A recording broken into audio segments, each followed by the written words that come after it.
This is a homework video for section 1.2. To test the y-axis symmetry, we can replace x by negative x. If the equation does not change, that means the function or relation has y-axis symmetry. If we want to test the x-axis symmetry, we can replace y by negative y. Notice that y and f of x is the same thing. If we replace y by negative y and the equation remains same, then that graph will have an x-axis symmetry. Origin symmetry, replacing x by negative x and y by negative y does not change the original equation. We get the original equation back. If we do that, that would mean we have origin symmetry. Relation can have more than one axis of symmetry. It can have both x and y axis of symmetry.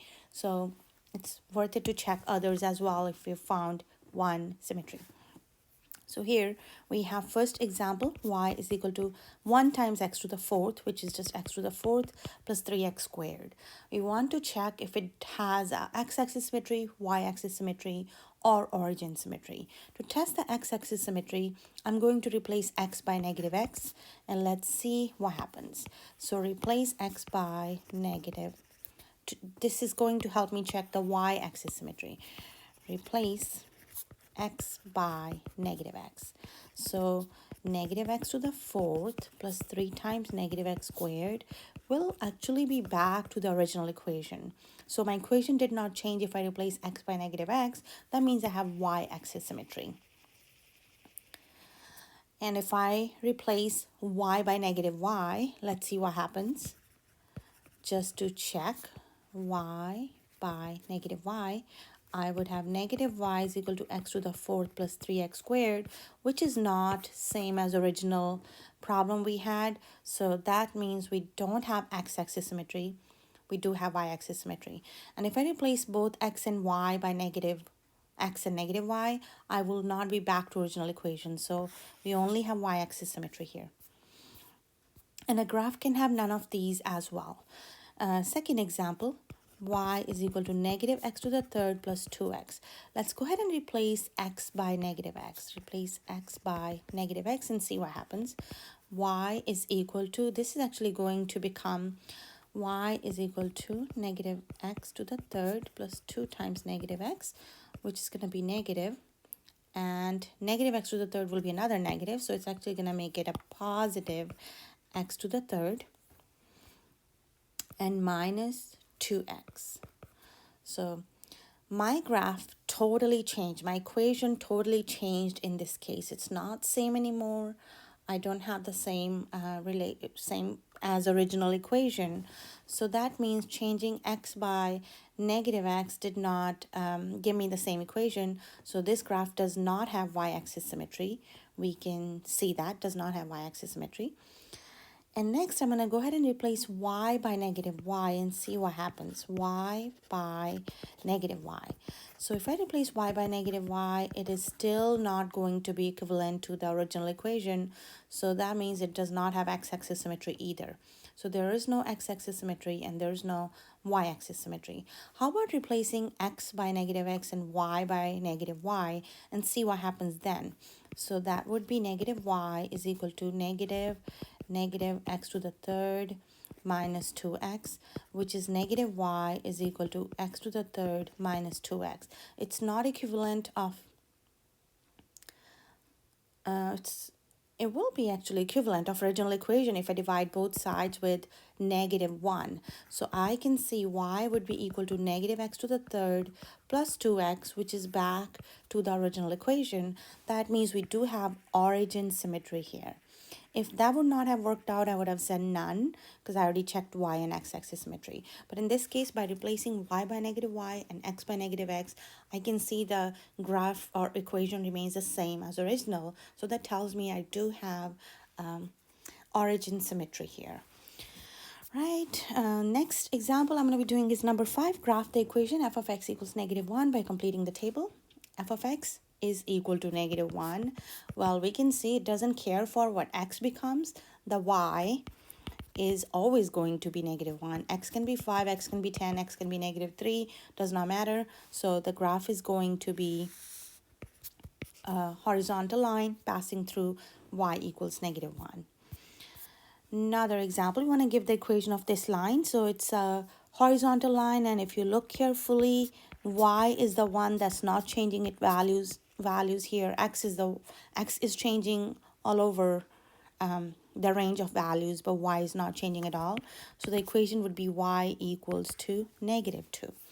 And the next example, we can see the x value is not changing, but y's keep changing. So this is going to be x equals 1.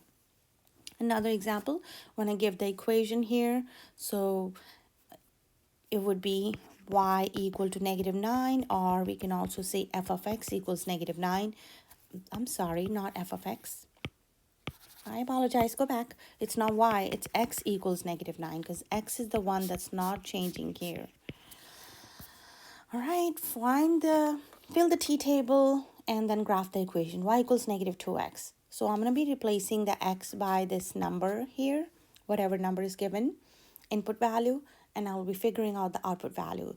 This relation, whatever input value goes in it, the output is going to be -2 times that input value. So if -1 goes in it, then y would be equal to -2 times -1, which is +2. If x is 0, y would be 0. If x is 1, y is -2.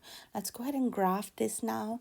X is -1 and 2 is a point for my graph, -1 and 2.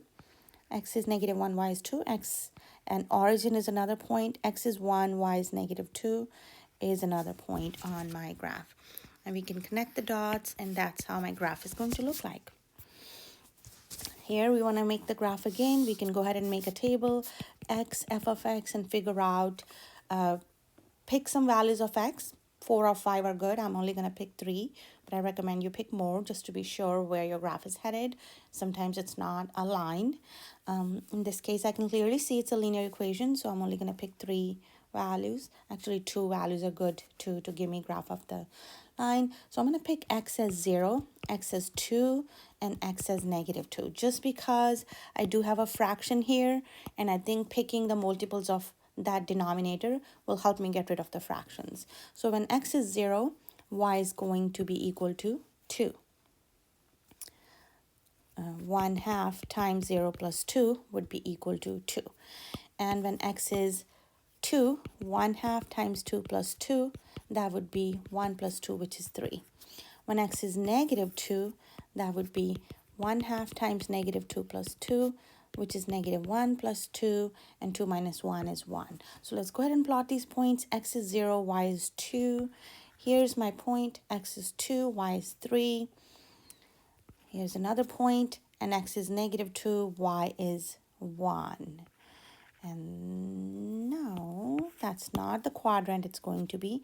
X is -2, y is 1, and that's how the graph of this line going to look like.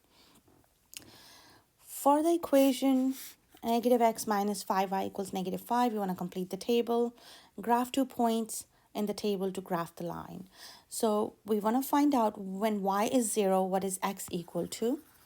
And when x is 0, what is y equal to? So that's going to help me find the intercepts.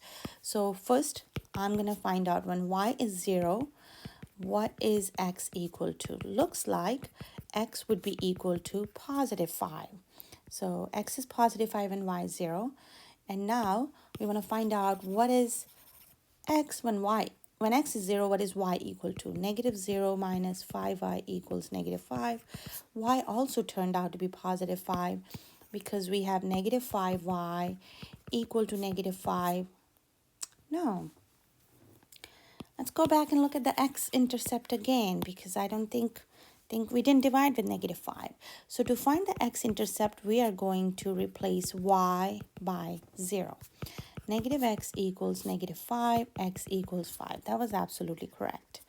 Now we want to find the y value when x is 0. So replace x by 0 and find out the y. I think we were on right track. -5y equals -5. Y is equal to -5 divided by -5, which is 1. So y equals +1, and that's how the graph of this line going to look like. Another example, we want to find the intercepts and graph. For me, it's easy. Whenever I'm looking for the x-intercept, I just cover the y portion with my finger and I can see what x is going to equal. X will be -2 divided by -2, which is 1. And to find the y-intercept, when x is 0, I'm going to go ahead and cover the x piece of the equation, or x part, and I get negative y equals -2, which gives me y equals +2. So x is 1, y is 0, and x is 0, y is 2. I have 2 points on this line, and my graph up the line is going to look like this. Another example, determine which of the graph is a graph of y equal to square root of x plus 1. It's a square root function. We can either plot, it says plot 3 points, so we can actually try plotting any 3 points here, but be careful because we have a square root, we don't want to have negative inside the even root. So I'm going to start picking the values that give me positive inside the square root only, just because of the domain restrictions. So I'm going to start by picking x as 0. The next nice number I would pick is x equals 1, because square root of 1 is 1, which is also a nice number. The next one I would pick is square root of 4, because I know how to, square root of 4 is 2.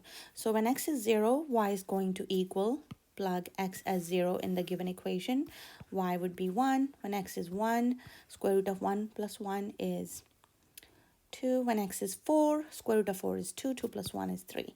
So 0 and 1, we can see here, 0, 1, x is 1, y is 2, and x is 4, y is 3. There we go.